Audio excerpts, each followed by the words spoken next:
Saviez-vous qu'en achetant un téléphone, un PC ou même une télévision, vous avez contribué à un certain type d'exploitation minière qui rejette des déchets radioactifs? Étonnant, pas vrai? Les coupables, ce sont les terres rares. Le groupe des terres rares rassemble 17 éléments métalliques présents en traces dans la plupart des environnements naturels. Bénéficiant de propriétés électroniques, magnétiques, optiques et catalytiques très recherchées dans l'industrie des nouvelles technologies, ces éléments font aujourd'hui partie des métaux dits stratégiques. Certains sont plus connus que d'autres. Le néodyme qui sert à faire des aimants permanents ou le gadolinium qui sert de produit de contraste pour les IRM sont plus connus que l'européum, le terbium et l'yttrium qui sont pourtant indispensables pour les écrans.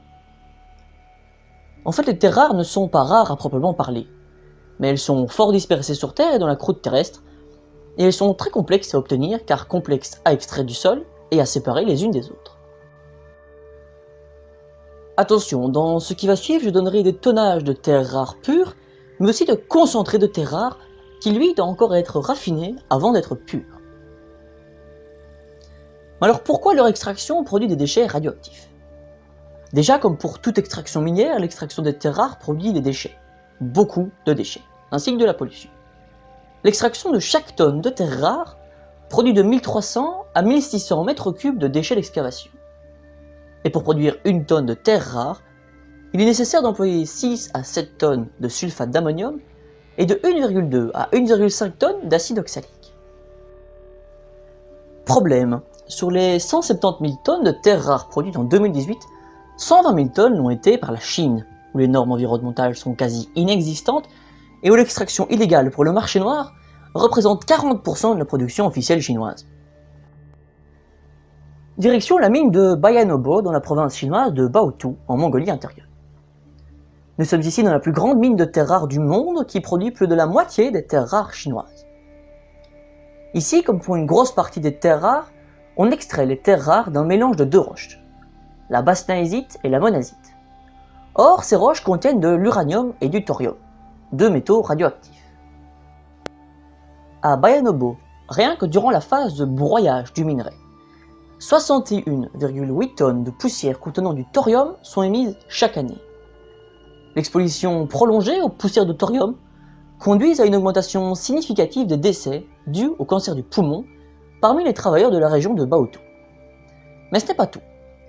L'utilisation d'acide sulfurique dans la production de 1 tonne de concentré de terres rares peuvent libérer dans l'atmosphère entre 9600 et 12 000 mètres cubes de gaz contenant des fluorures, du dioxyde et du trioxyde de soufre, ainsi que des poussières.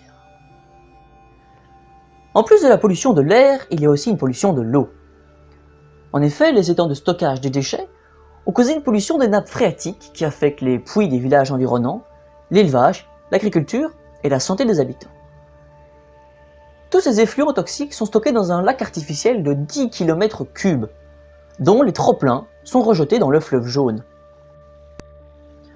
Pour les 100 000 tonnes de concentré de terres rares traitées par an sur ce site, on estime qu'environ 200 tonnes d'oxyde de thorium sont présents dans les boues qui en découlent. Au total, ce sont plus de 75 mètres cubes d'eau usée acide et 1 tonne de résidus radioactifs qui sont générés par tonnes de concentré de terres rares sur le site de Baotou. Résultat, dans les villages de Mongolie intérieure proches de Baotou, la radioactivité est de 32 fois la normale. À Tchernobyl, elle y est de 14. Mais à quoi servent ces terres rares? Eh bien, à beaucoup de choses.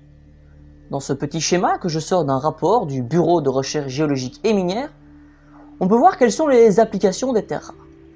N'hésitez pas à mettre pause si vous voulez le lire plus en détail. Le secteur des aimants permanents est le premier secteur des terres rares, et pour cause. Pour l'instant, les aimants en néodyme surpassent tous les autres sur quasiment tous les plans. Rapport poids-volume, fiabilité, durée de vie et puissance. On peut voir dans la rubrique aimants permanents qu'il y a une éolienne. On en déduirait donc vite que les éoliennes ne sont pas si écologiques que ça.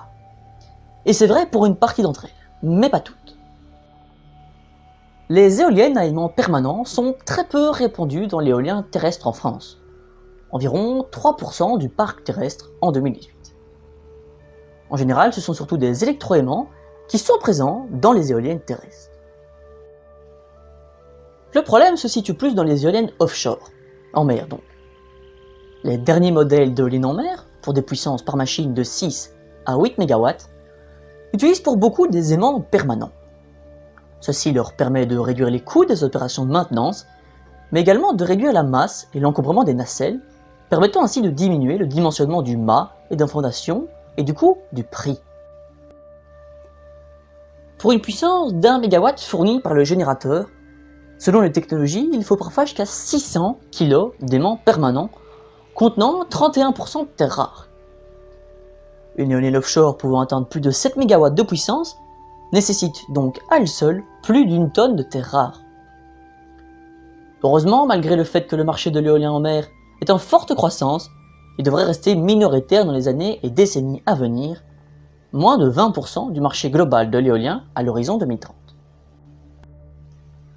Les aimants permanents jouent un rôle central dans l'industrie automobile, car ils interviennent dans un grand nombre de fonctions dont certaines ne peuvent se passer de terres rares pour leur fiabilité et leur performance.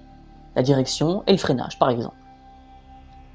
Les terres rares sont aussi utilisées dans les batteries et moteurs des véhicules hybrides électriques dans une fourchette allant de 1,2 kg à 3,5 kg en fonction des technologies. Bien que certains modèles de voitures arrivent à s'en passer, comme la Renault Zoé, qui fonctionne avec des bobines d'excitation. Enfin, on retrouve des terres rares dans les pots d'échappement comme catalyseurs pour diminuer la pollution atmosphérique. Les terres rares sont utilisées dans une multitude de technologies, il suffit de faire un tour sur la page Wikipédia des terres rares pour s'en rendre compte. En faire une liste exhaustive prendrait des heures. On peut cependant retenir quand même qu'elles sont utilisées pour les LED et ampoules basse consommation, ainsi que dans les téléphones, pour le vibreur et l'écran notamment. Pour les PC, sur les 500 grammes que pèse un disque dur d'ordinateur, l'aimant permanent en représente 15 grammes. Lui-même étant constitué d'environ 4,5 grammes de terres rares, 4,2 grammes de néodyme et 0,3 grammes de dysprosium. Sans compter leur utilisation dans l'écran du PC. Pour réduire sa consommation de terres rares, c'est comme pour l'extraction minière classique. Je vous invite donc à regarder ma vidéo sur le sujet. Maintenant, j'espère que cette vidéo vous aura plu, si c'est le cas, partagez-la et surtout abonnez-vous si ce n'est pas déjà fait.